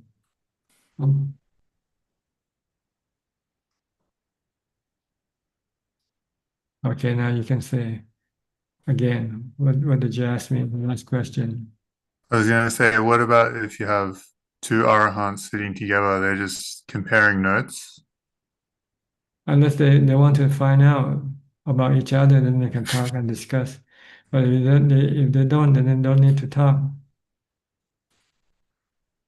Is there a specific type of abhinya where you can see someone's chitta? Yes, one of the opinion spiritual power, the what you call not the spiritual power, but psychic power is to be able to read the mind of other people. That's why the Buddha doesn't have to ask Anya Gontanya when he became a Sotapanna. He could read the mind of Anya Gontanya. The first noble disciple. Can only the Buddha do that? Can who only do that? Not just the Buddha, anybody who have this ability, but not everybody who became enlightened has this special ability. It's an optional ability that you might have developed previously before. They don't come with enlightenment. Which one is that called? All the psychic powers are not they don't come with attainment to nibbana. Okay. Recollecting past life, or able to read the mind of other people, able to see or connect with spiritual beings, for instance. These are called psychic powers. They're not part of the enlightenment process. They actually came with jhana, the practice of meditation. We call upachara samadhi. Yeah. Okay. I don't have any more questions. Okay, have you reached that point yet? Which point? Of looking at the mind and knowing it for what it is. My mind or other people's minds? Your mind, see. You don't worry about other people's mind. When you're depressed, can you remain calm and not being disturbed by being depressed? I don't get depressed anymore. Good then. That's impossible. You will get depressed sometime. Maybe not when there are conditions that can cause you to become depressed. Either what you see, or what you hear, or what you think, or what you remember. Sometimes it can still cause you to have depression. Yeah. Okay. Okay. Thank you, Ajaan. You're welcome. Next, Aparachita from Dubai. Hello, good evening, Rajan. Yes, good evening. How are you? I'm fine, yes. Okay. Anything I can do for you today? No questions. I'm happy to be here and just listen. Good. Thank I hope you benefit from what you hear. Very much. I loved your sequence of the paramis that you started with metta, and yes, it makes sense. Yeah, okay. Good. So thank you so much. Yes. Okay, I'll go to Pia and Indira. Pia is working, I presume. Yes, Ajaan, he has some patients, so he had to go. But he was listening to you. We learned a lot from Anura's question too about the paramis. Really liked it. Ajaan, now the arahats with psychic powers, are they the Cheto Vimukti arahats, like who practice? Yes, they call Cheto Vimutti, those who have Yes. psychic powers. Yes. Panya Vimutti for those who are good in wisdom. Yes. ability to teach it and make people understand the Dharma easily. Yes. Yes, Ajahn. And also I have one question. Last time, Czech, I think, asked this question about now, like, say it's somebody's birthday and a friend of yours would do something for you. I mean, they could come and ask you, like, they would want to give a gift to you, but you could say, no, I don't want, I would like you to offer it to Sangha. So, like, I thought, like, correct me if I'm wrong, Tanha Jan, I honestly thought that because they offer it to you and you said, no, you don't want that, use that money to offer to Sangha. And then when they come and tell you that they did offer and you rejoice on the good karma, and then don't you gain good karma too? I mean, those people gain good karma because they gave, but because they were going to give it to you and you said to offer it to Sangha, and when they come and tell you, rejoice on the good karma, won't you gain good karma? But not the same karma, not the same karma of giving. Okay. You rejoice with the other people, good karma. This is a different. This is a different karma that you do. Oh, okay, Tanha Jan. Okay, I'm so glad because, like, all my life, like growing up in Sri Lanka, I just believed that it was the same thing. Oh, okay. But you do gain some karma, right? Good karma. Good karma because you're happy with the good actions. Yes. You feel happy with the good action. Yes. But you're not giving anything like them. Yes. You didn't give out anything that you have. Yes. So you don't have this feeling of losing something, giving something away. Yes, Tanha Jan. So it's a different karma. Okay. Thank you so much. Good to know. Yes. Okay, good. Yeah. You're welcome. Is that And thank all? you so much. Yes, that's all. And thank you so much. It's so nice seeing you and listening to you and learning from you. Buddha's teachings. Theran Saranai Tanha Jan. If he should come back and if we have more time left, we'll come back to him later. I will tell him he'll be very happy. Thank if you. we don't have any time, then we just have to close the meeting, okay? He had questions. Okay. You want to read it out or you wait for him to come better? Yeah, I will tell him. Yes, thank you. Thank you. I have other people waiting. Yes, Tanha Jan. Lots of people. Yes. Okay, I'll go to Yes. Alvin. Alvin from Malaysia. Namaskar, Tanajan. Tanajan, I've got a question. 2 days ago, I think this is regarding my meditation. I meditated and I could hear my heart pumping. I can hear the sound, but it's for a very short while, Tanajan. And while I sat for 50 minutes and I only felt that I sat for 10 minutes. Now, why do I experience that, Tanajan? Well, what do you want to know? Why do I hear the heart pumping so loud? Oh, you hear because you're here. That's all you have to know. What do you have to know why? Okay. Don't waste your time on things that doesn't matter. Right. Just treat everything as they are. They come and go. They are anicca. They are anatta. They are not under your control. Don't lose your time trying to discover where they come from and all these things. It doesn't benefit your practice in any way. In fact, it can create more doubt and question in your mind. So look at them as a natural phenomena, something that you are able to observe or to hear or see, and let them be, let them go. Okay. Just ignore it, right? Okay. Yeah. Why do you want to know how, why, what for? Don't know because I think I experienced this the second time, so I'm a bit worried. I don't know what it is. Why I can, when you sit down, I mean, like, could just hear the whole heart pumping. I don't know whether I'm doing it wrongly or what. No, sometimes we just hear things. Sometimes we just, So when we hear, we hear. When we don't hear, we don't hear. So. Okay. Okay. Okay. Thanks, Tanajan. Okay, I'll go back to PL now. He's back. Hi, PL. Thank you for giving the opportunity. Yes, you have question. Question I have is, yeah, I think when you say there's a Kama Loka, Rupa Loka, Arupa Loka, is Kama Tanha, Bhava Tanha, Vibhava Tanha, are they corresponding tanhas to each of these lokas? I think so. You can say that, you know.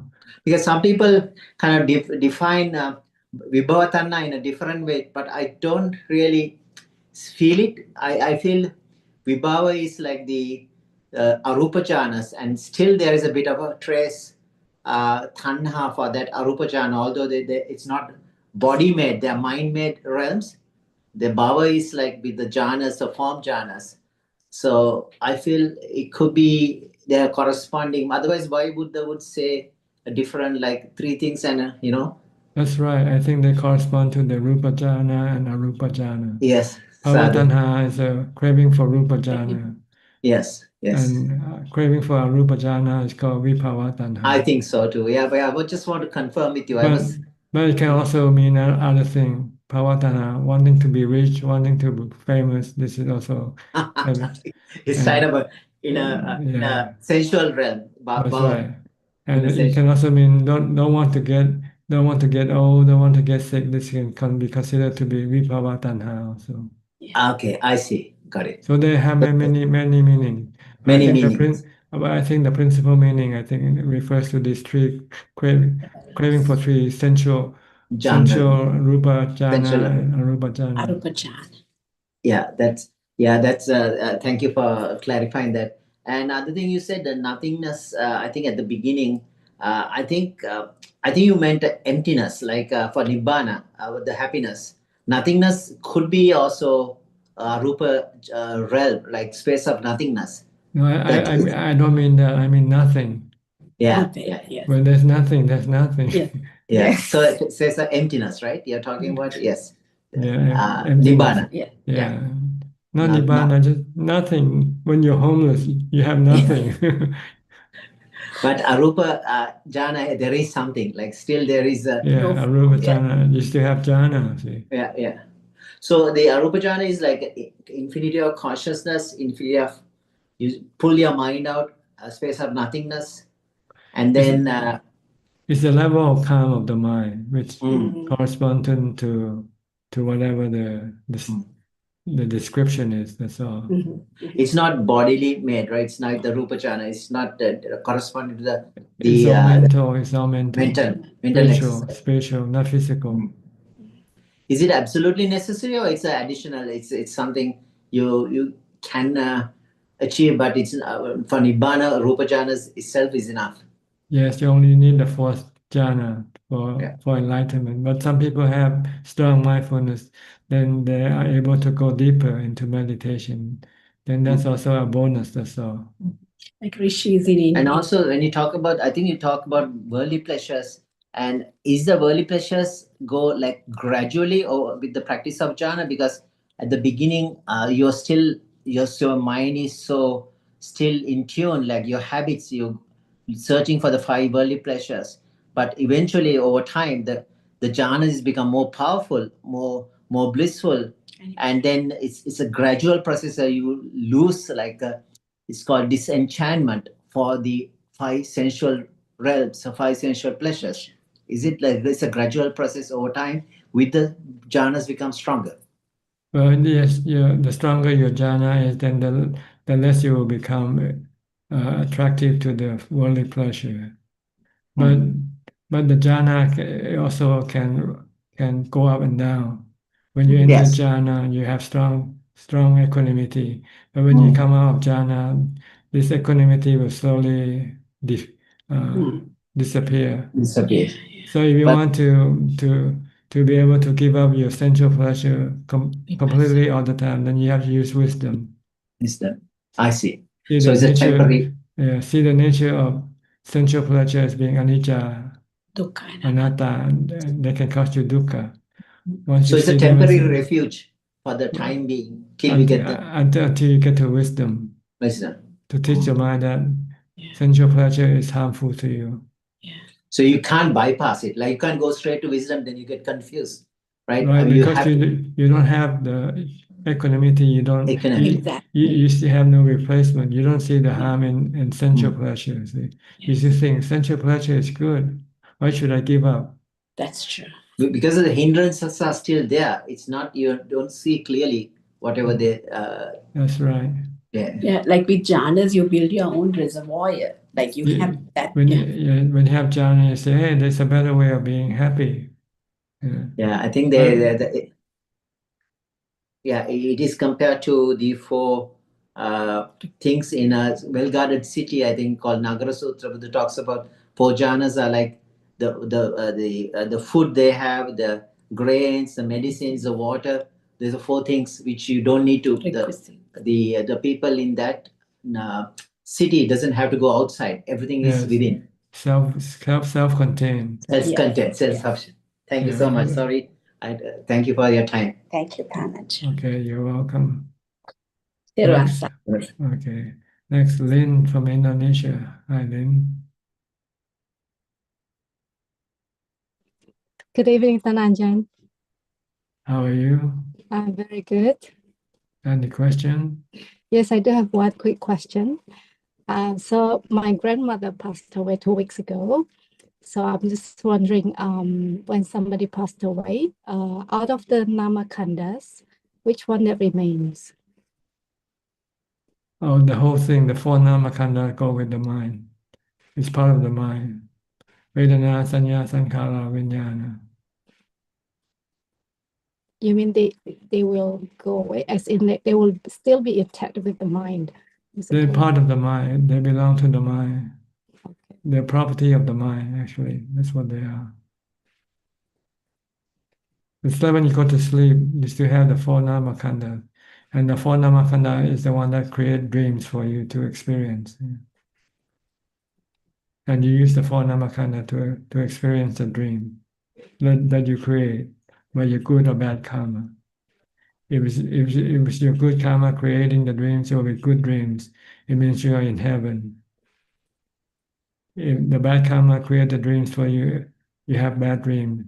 It means you are in hell. That's what heaven or hell is. Good dreams or bad dreams. But it's gonna be a long dream, not just during the duration of your time when you sleep, because this is gonna be many years before you're reborn again. So is the knowing element still there? That's a knowing element working with it, with the four namakanda. The four namakanda is part of the knowing element. It's like the automobile. The automobile has four wheels, right? The four wheels belong to the automobile. It goes with the automobile. Okay, the knowing element has the four wheels of Vedana, Sanya, Sankara, and Vijnana. They go together. They're part of each other. Okay. Until they're reborn, then they attach to the body and then use the body as the means to go after things again. So this process keeps continuing. After the body dies, the mind goes into dreamland until the dream expires. Then it get a new body, get a new rebirth, and it goes chasing the worldly pleasure with the body until the body dies. Then it goes into dreamland again, on and on and on, until you stop this process by stopping your cravings.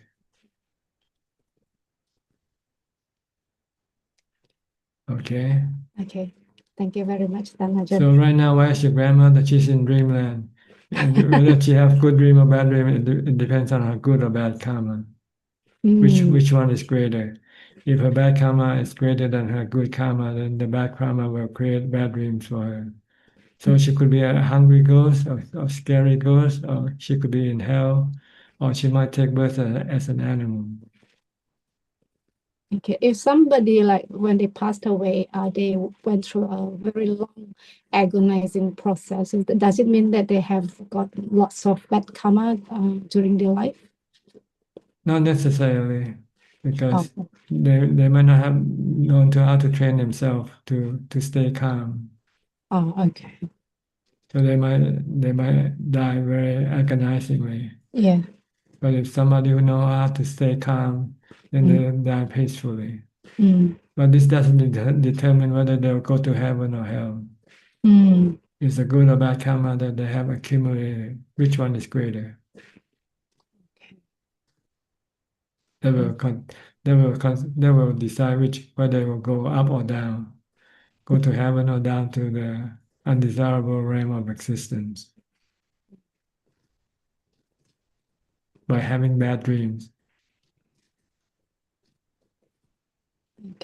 Okay. Yeah. Thank you very much, Ajaan. Hope you are well and healthy. All right. Next, Mandy. Mandy from Niagara Falls. Are you still there? Are you moving away to someplace else? I'm in Fort Erie. It's pretty close. It's about 20 minutes from Okay. Niagara Falls. Yeah. You moved there permanently. Yeah. Okay. Yeah. What can I do for you? You've already done enough. Thank you. And thank you to everyone for their questions. They've basically answered regarding loss of a person and attachments to possessions and letting go of things. Still on my own and yeah, still practicing. Need to practice more. Yes. Good. Keep on practicing and you will have a happy life. Now and after also. Now and after life. Both. Okay. Yeah. All right. We'll go to Celia now. Celia.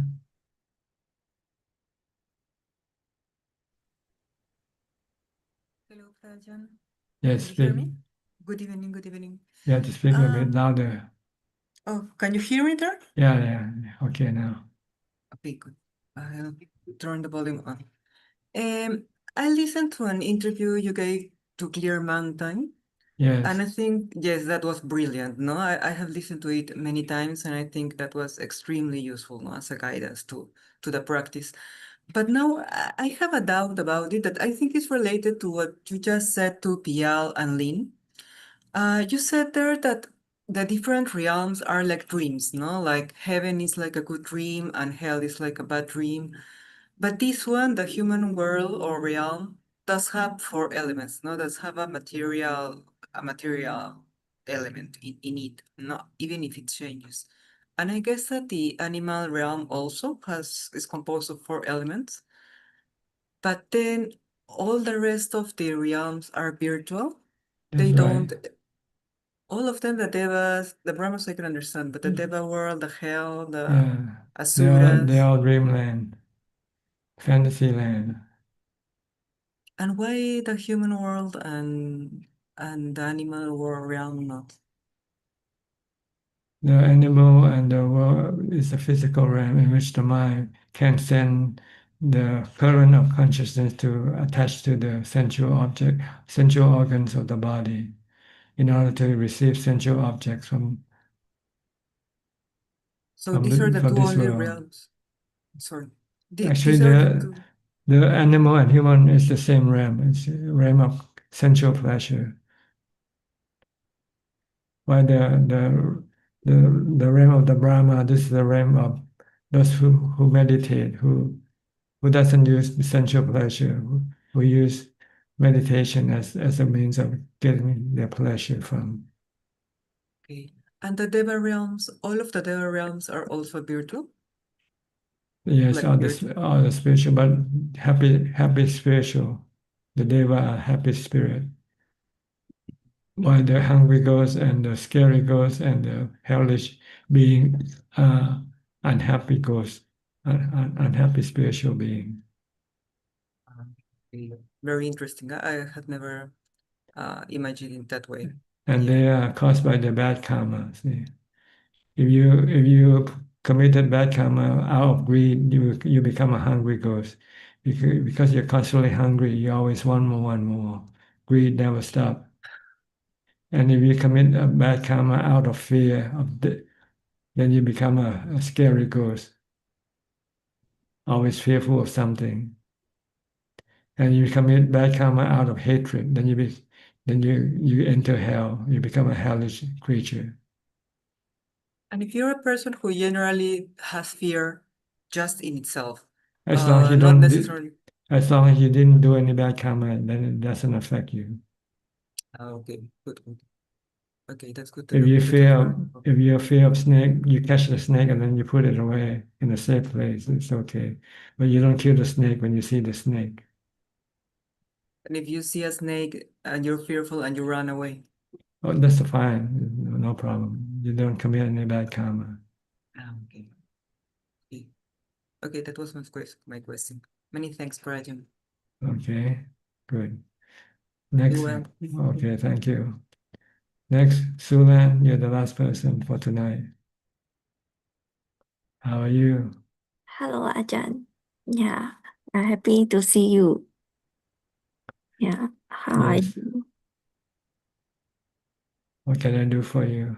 Oh, yeah, I meditated today, and then after that, I was very tired, and then I ended up sleeping. I couldn't focus on the meditation. Yeah. Because you don't like to meditate. See? Sorry? Yes, because you don't like to meditate, so you find it hard to meditate. You're not inspired. You're not driven by any what you call any liking. You know. But if you do something you like, you can spend all night doing it. Oh, yeah. I don't know why. Because you haven't yet gained any result from your meditation, see.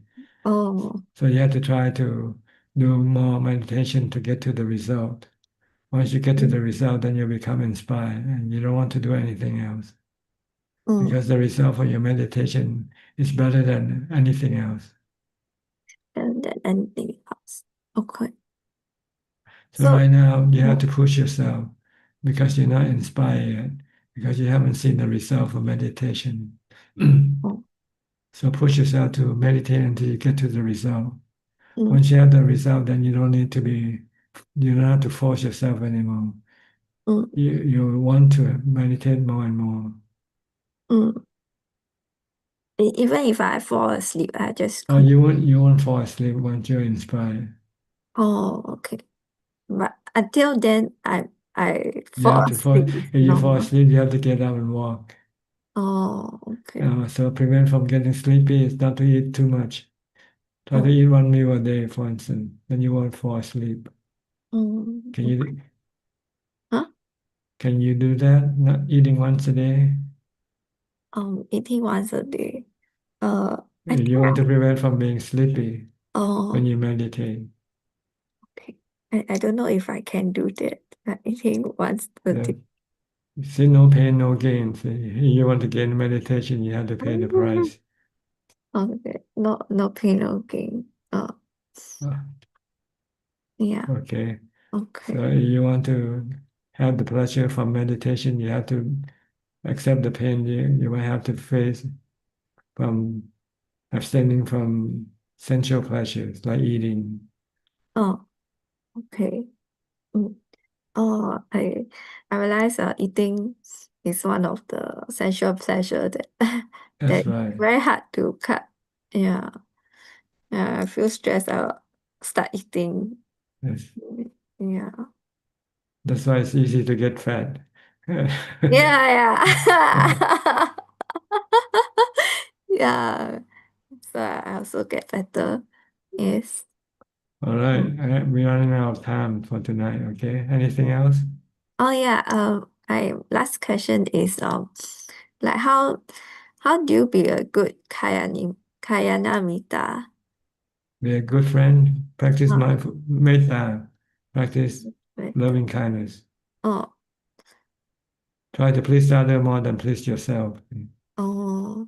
Okay. Please others first before pleasing yourself. Don't please yourself first before you please other people. Yeah, I realized like I tend to like look at reciprocity. Yeah, reciprocal. Yeah. So I should please others first before I please myself. Yes.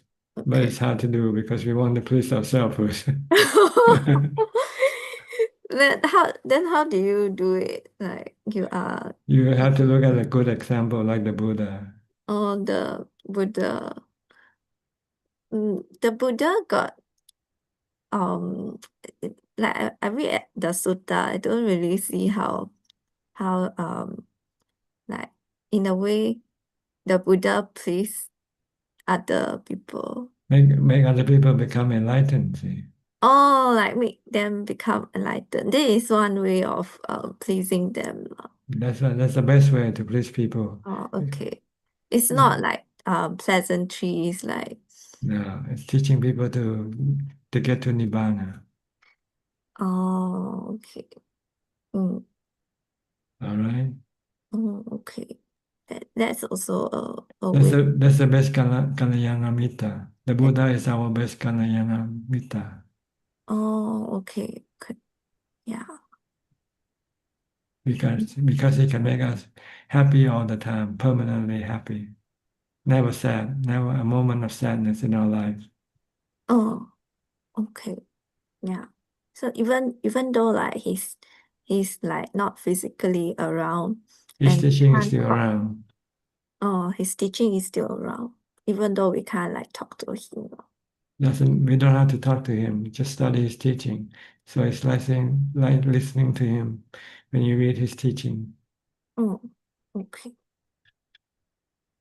Okay. Yeah. All right. I have to go now. Okay. Go to the next Thank you, question. teacher. All right. You're welcome. Okay, Kunjup, how many questions we have for tonight? Grab Namaskaranท่านอาจารย์ค่ะ. We only have one question this evening, and it's from Facebook, and it's from Muktananda Metavasa. What is the best way to accept death? Accept it calmly, peacefully, with common sense, knowing that you cannot escape death.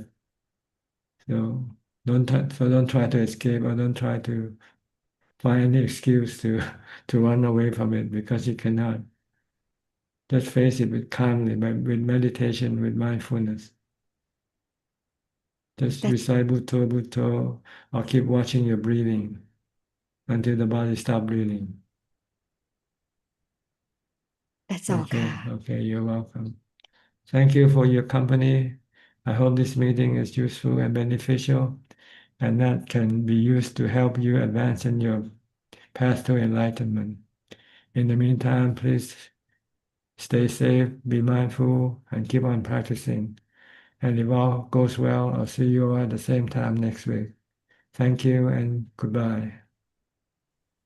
Sadhu, sadhu, sadhu. Dharan Satnai. Thank you. Thank you. Ajaan. Thank you, everyone. Thank you.